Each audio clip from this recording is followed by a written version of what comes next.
मैं इस वक्त कलावती देवी स्नातक महाविद्यालय रानीगंज अररिया के कैंपस में हूं। यह कॉलेज 1983 में स्थापित हुआ था। तभी कलावती देवी इस क्षेत्र की एक बहुत ही जानी मानी हस्ती थी। उन्होंने अपने मेहनत के दम पर रानीगंज के धरती पर शिक्षा का ज्योत जलाई थी और इंदिरा गांधी के द्वारा पद्मश्री से सम्मानित कलावती देवी ने शिक्षा के क्षेत्र में एक मिसाल बनकर रानीगंज की धरती पर बनी रही। उन्हीं के द्वारा स्थापित किया हुआ रानीगंज के अंतर्गत कलावती देवी स्नातक महाविद्यालय है, जिसके कैंपस में मैं अभी मौजूद हूं। और उसके अलावा रानीगंज की धरती पर कलावती देवी गर्ल्स हाई स्कूल भी स्थापित है कि 1983 से अभी तक यह कॉलेज वित्त रहित है। हालांकि मुझे यहाँ पर कुछ विभागीय लोगों से जो जानकारी मिली उसके अनुसार से कुछ अनुदान राशि अभी आना शुरू हुआ है, लेकिन अगर सरकार की नज़र इस तरफ जाए, इस कॉलेज की स्थिति को देखा जाए, यहाँ की फैकल्टी की व्यवस्था को देखी जाए, तो जरूर इसको मंजूरी जल्द से जल्द मिल जानी चाहिए। लेकिन उसके बावजूद भी सरकार की क्या मंशा है, आगे की बातचीत हम यहाँ पर जो प्राचार्य महोदय हैं उनसे बातचीत करूंगा और उनसे और बेहतर जानकारी आप लोगों के साथ शेयर करूंगा। तब तक आप बने रहिए हमारे YouTube चैनल जीएन हाउस पे। अगर आप हमारे चैनल पर नए हैं तो चैनल को लाइक और सब्सक्राइब जरूर कर दीजिएगा। कलावती देवी स्नातक महाविद्यालय के प्रिंसिपल के ऑफिस में हूं। आज से ठीक 10 साल पहले ऐसी स्थिति इस महाविद्यालय की नहीं थी, लेकिन उसके बाद यहाँ के विभागीय लोगों के द्वारा जो है काफी अच्छा काम किया गया। और उसके बाद जो है यहाँ का जो आप देख पा रहे हैं, ये प्रिंसिपल का ऑफिस है, बहुत अच्छा है। और यह अभी हमारे साथ में इस कॉलेज के प्रिंसिपल साहब हैं, मैं उनसे खास बातचीत करूंगा और विशेष जानकारी आप लोगों को दूंगा। सर, बहुत बहुत स्वागत है आपका हमारे इस चैनल पे। सर, आपका परिचय जानते हुए और जो कॉलेज का अभी स्थिति है उसके विषय में सर मैं जानना चाहूंगा कि कैसे ये हो रहा है। बहुत बहुत धन्यवाद पहले आपके चैनल को कि आपने इस एफिलिएटेड कॉलेज को, जो जिसको हम लोग बोलचाल की भाषा में निजी कॉलेज कहते हैं, उसको सार्वजनिक रूप से दिखाने का काम किया है। इसके लिए मैं आपको व्यक्तिगत रूप से धन्यवाद देता हूं। बहुत बहुत धन्यवाद सर आपका। मैं डॉक्टर दयानंद राउत राजनीति शास्त्र विभाग का अध्यक्ष था और अभी विगत वर्षों से प्रधानाचार्य के पद पर आसीन हूं और अभी कार्यकाल मेरा है, यही मेरा परिचय है। और आप देख रहे हैं कि हमारे महाविद्यालय जितने भी अधिकृत महाविद्यालय हैं, कॉन्स्टेंट कॉलेज हैं, हम किसी भी मामला में उन कॉलेजों से पीछे नहीं है, यही मेरा परिचय है। बहुत बहुत धन्यवाद सर। और मुझे भी लगता है यहाँ की विधि व्यवस्था को देखने के बाद मुझे नहीं लगता है कि किसी भी सरकारी विद्यालय, सरकारी महाविद्यालय से मैं तुलना में कम आंक सकूं। इस कॉलेज की स्थापना यहाँ की स्थानीय पद्मश्री कलावती देवी ने 1983 ईस्वी में किया था और इसका शिलान्यास बिहार सरकार के तत्कालीन मुख्य सचिव आदरणीय श्री के श्रीवास्तव जी ने किया था। और उसके बाद यह महाविद्यालय उत्तरोत्तर वृद्धि कर रहा है। इस महाविद्यालय को अभी 16 एकड़ जमीन है और भवन तो आप देख ही रहे हैं। यह बिल्कुल पद्मश्री जी के सहयोग से और उसके बाद यहाँ के हरिजन आदिवासी बाहुल्य छात्र छात्राओं के सहयोग से ही यह महाविद्यालय अभी चल रहा है। इस महाविद्यालय में अभी जो है 8 कला संकाय के सभी विषयों में और वाणिज्य संकाय के सभी विषयों में और साथ ही गणित साइंस के सभी विषयों में पास एवं स्नातक प्रतिष्ठा स्तर की सभी विषयों में अस्थाई संबंधन प्राप्त है। यह महाविद्यालय 2F और 12B जो यूजीसी का मानदंड है उससे मान्यता प्राप्त है। ISO से इस महाविद्यालय को मान्यता प्राप्त है अद्यतन। और हम लोग जो चले हैं ललित नारायण मिथिला विश्वविद्यालय से पहले इस महाविद्यालय को संबंधन प्राप्त हुआ था। पुनः हम लोग भूपेंद्र नारायण मंडल विश्वविद्यालय से संबंधित हुए। अब वर्तमान समय में 2018 से यह पूर्णिया विश्वविद्यालय जब से बना है तो हम लोग पूर्णिया विश्वविद्यालय पूर्णिया से जुड़े हुए हैं, संबंधित है। यह एक अस्थाई संबंधन प्राप्त महाविद्यालय है। जैसा कि सर मैं बाहर में कुछ स्टूडेंट लोगों से जब बात किया और उनसे जानकारी प्राप्त की तो बहुत सारे लोगों को मन में ये होता है, छात्र छात्राओं को मन में होता है कि यह कॉलेज वित्त रहित कॉलेज है, तो इसका जो है डिग्री का वैल्यू जो है, मान्यता जो है वो अदर स्टेट में, दूसरे राज्य में जो है वो कहीं कहीं पर नहीं दिया जाता है। इसके विषय में सर क्या कुछ कहना चाहेंगे विशेष? ऐसी बात नहीं है। कुछ भी छात्र छात्राओं को यदि मतलब भ्रामक या मतलब लगा हुआ है, भ्रम है, इस विश्वविद्यालय या महाविद्यालय से जो भी डिग्री जाती है वह राज्य सरकार और पूर्णिया विश्वविद्यालय पूर्णिया के द्वारा दी जाती है। इसके साथ ही इस महाविद्यालय को युग्नू इंदिरा गांधी ओपन यूनिवर्सिटी के द्वारा अध्ययन केंद्र भी बनाया गया है। उसमें हमारे यहाँ स्नातक एवं स्नातकोत्तर के 4 विषयों में पढ़ाई हो रही है और इसकी मान्यता न कि बिहार या देश में, भारत देश में, बल्कि विदेश में भी इसकी मान्यता है। मान्यता के संदर्भ में कोई दिग्भ्रमित होने की आवश्यकता नहीं है। बहुत बहुत धन्यवाद सर। ये जानकारी खास करके छात्र छात्राओं में बहुत कम है और शायद आज इस बातचीत के माध्यम से जो भी डाउट होगा छात्र छात्राओं के मन में वो जरूर दूर हो जाएगा।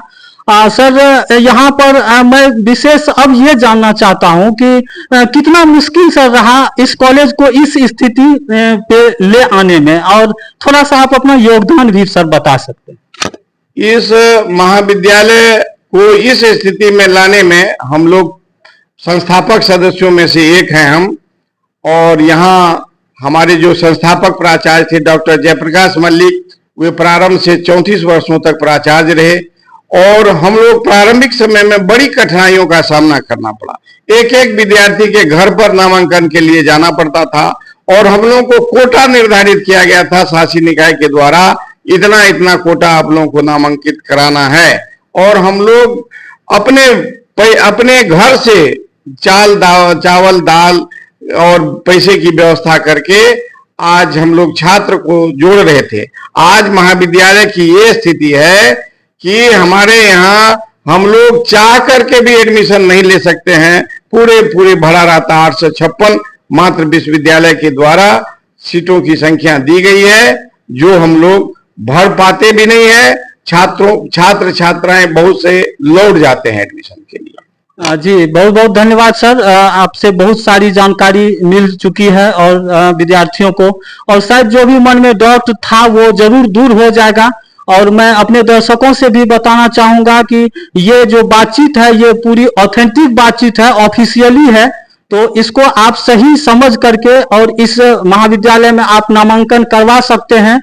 किसी भी तरह की डिग्री की कोई जो है इशू नहीं है। आप भारत के किसी भी राज्य में जाएंगे तो वहां पर आपको इस डिग्री का वैल्यू जरूर मिलेगा, तो निसंदेह आप यहाँ पर नामांकन करा करके आप अध्ययन कर सकते हैं। सर मैं अब आपसे थोड़ा सा जो है कुछ यूनिवर्सिटी के विषय में बातचीत करना चाहूंगा। जैसा कि अभी पार्ट 1 में एडमिशन हो रहा था, एडमिशन के दौरान बहुत सारे ऐसे छात्र हैं जिनका मार्क्स जो है वो बहुत अच्छा है, फर्स्ट मेरिट लिस्ट में नाम आना चाहिए था, लेकिन उसका नाम नहीं आया, पहला कारण। दूसरा चीज सर ये है कि मैंने खुद देखा कि छात्र जो है वो ऑनलाइन कर चुके थे, उनके पास रिसिप्ट भी मिल चुका था, पेमेंट कट गया था। उसके बाद करीब 7600 स्टूडेंट ऐसे हुए जिनका डाटा पोर्टल पे जो है वो नहीं अपडेट हुआ। और जब यूनिवर्सिटी से बातचीत हुई तो बताया गया कि ये टेक्निकल इशू है, पेमेंट कट गया और उसके बाद भी टेक्निकल इशू आया। और ऐसे बहुत सारे छात्र हैं जो अभी भ्रमित हो रहे हैं कि मेरा नामांकन शायद नहीं हो पाएगा। तो क्या संदेश देना चाहेंगे सर ऐसे छात्रों को? देखिए, यह मसला तो विश्वविद्यालय स्तर का है। विश्वविद्यालय में ऑनलाइन एप्लीकेशन किया गया था। जैसा कि आप बोल रहे हैं, ये हम लोगों को भी जानकारी है कि टेक्निकल गड़बड़ी के कारण जो आप संख्या बता रहे हैं, उतने छात्रों का वहां पोर्टल पर नाम दर्ज नहीं है।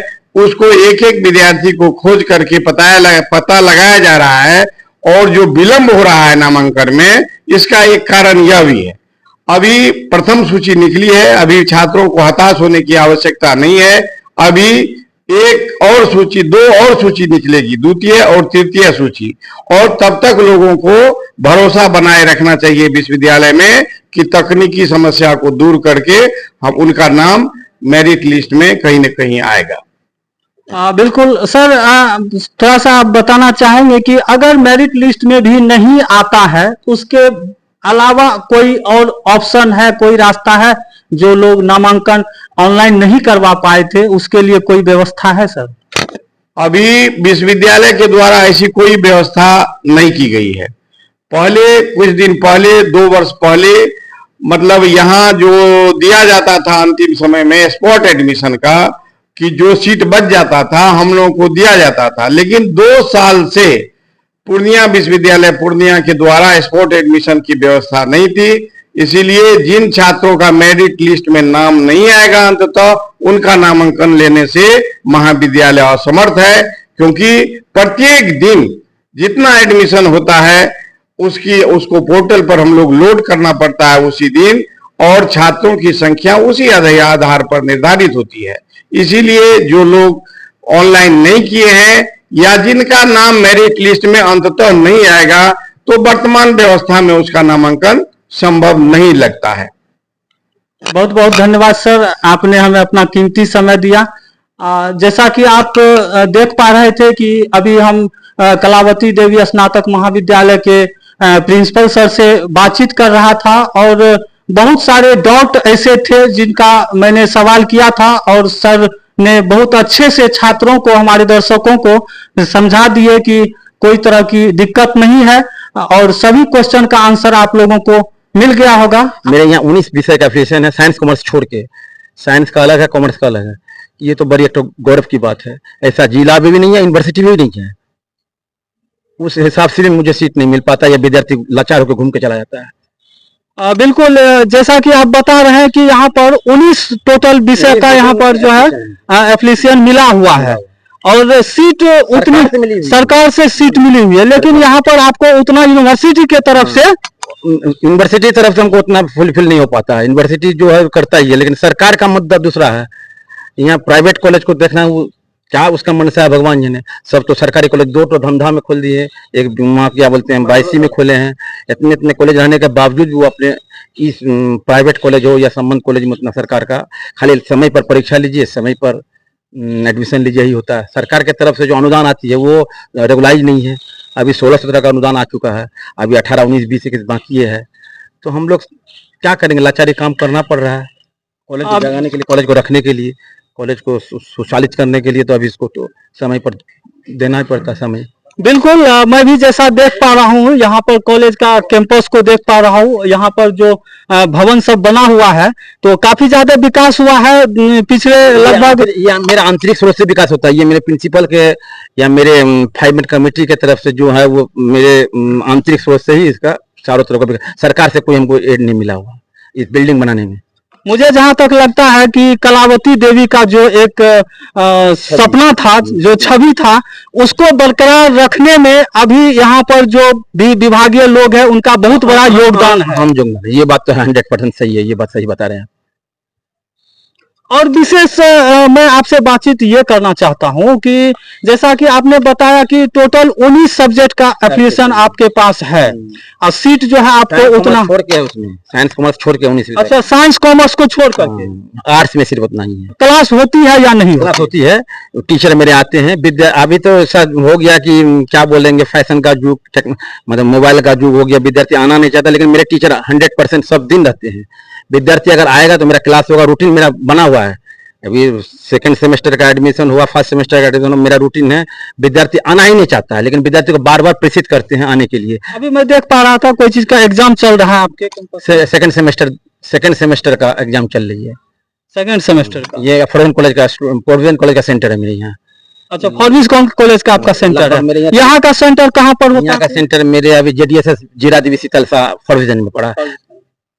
बहुत बहुत धन्यवाद आपका, आपने मुझे बहुत अपना कीमती समय दिया। मैं आपसे जानना चाहूंगा एक छोटा सा परिचय के साथ। मेरा पूरा नाम पप्पू कुमार गोस्वामी, यहाँ कलर के पद पे कार्यरत हैं।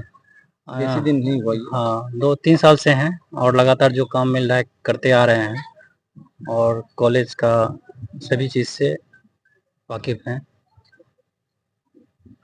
कोई एक पॉइंट बताइए आप इस कॉलेज के बारे में जिससे आपको दुख हुआ हो अभी तक। दुख क्या होगा, ये जो है अनुदानित कॉलेज है, सही समय पे अनुदान नहीं मिल पाता है कॉलेज को। और लगभग हमारे कॉलेज पूर्णिया यूनिवर्सिटी के अंदर 36 कॉलेज हैं। 36 में 19 कॉलेज अफिलिएटेड हैं और 16 कॉलेज हैं, 35 कॉलेज हैं, 16 कॉलेज कांस्टेंट हैं जो गवर्नमेंट कहा जाता है, जो गवर्नमेंट मान्यता गवर्नमेंट कॉलेज है वो। और 19 कॉलेज अफिलिएटेड है, उसमें से ये जो कलावती स्नातक महाविद्यालय है ये टॉप समझिए कि एक तरह से टॉप 1 या 2 पे आता है। बिल्कुल मैं भी देख पा रहा हूँ यहाँ का विधि व्यवस्था कहीं और दूसरा अफिलिएटेड कॉलेज के पास नहीं है या कांस्टेंट कॉलेज के पास भी नहीं है। हाँ जितना सब्जेक्ट में यहाँ पढ़ाई होती है और भी कॉलेज में नहीं होती उतना पढ़ाई।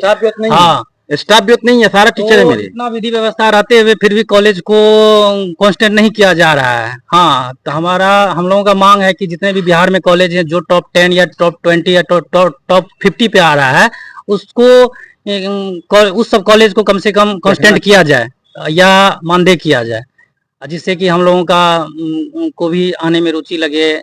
पेमेंट मिलेगा तभी ना काम किया जाएगा, पेमेंट ही नहीं मिलेगा तो काम कैसे होगा। बिल्कुल सही बात है, जब तक पेमेंट नहीं मिलेगा काम करने में भी मन नहीं लगा। पेमेंट नहीं भी मिलता है फिर भी हम लोग अच्छी तरह से अपना काम करते हैं, सही समय पे आते हैं, सही समय पे जाते हैं। 10 से 5 ड्यूटी है हम लोगों का, 10 बजे आते हैं और सही ढंग से परीक्षा भी अभी हो रही है। हम लोगों का अच्छा तरह से भागीदारी रहता है कॉलेज के पढ़ते हैं।